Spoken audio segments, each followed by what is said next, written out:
ताके दर्द बड़ी देला सैया बोला पशु ताके रोटी ढोड़ी को बेलेला सैया बोला पशु ताके रोटी ढोड़ी को बेलेला कैसे बताई लागता शरम आई हाय कैसे बताई लागता शरम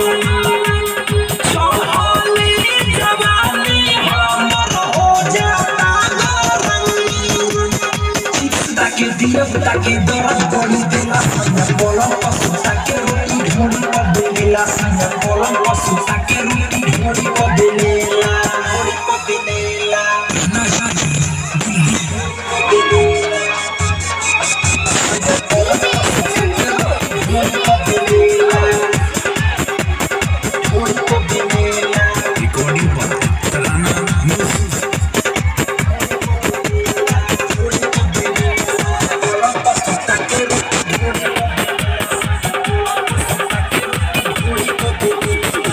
केतना कहीं ऊपर हम लीला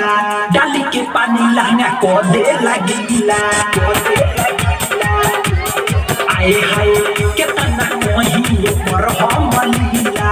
डाली के पानी लहंगा को दे लगीला डरे न पूछो करा से बोली रोटी फूलावता खोली मोर चोली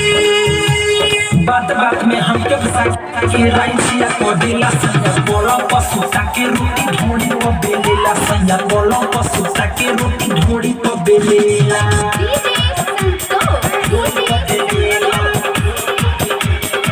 सैया बोला पशु ताके रोटी ढोड़ी को बेलेला सैया बोला पशु ताके रोटी ढोड़ी को बेलेला जब हम जयराम से रही परेशान हो ढोड़ी पयाटा कर देता जियान हो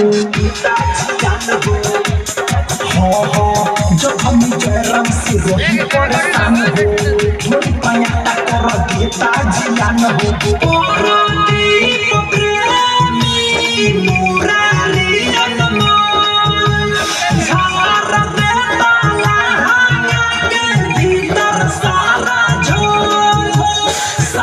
सुते नहीं बेला सैया बोला पशु ताके रोटी ढोड़ी को बेलेला सैया बोला पशु ताके रोटी ढोड़ी को बेलेला सैया बोला पशु ताके रोटी ढोड़ी को बेलेला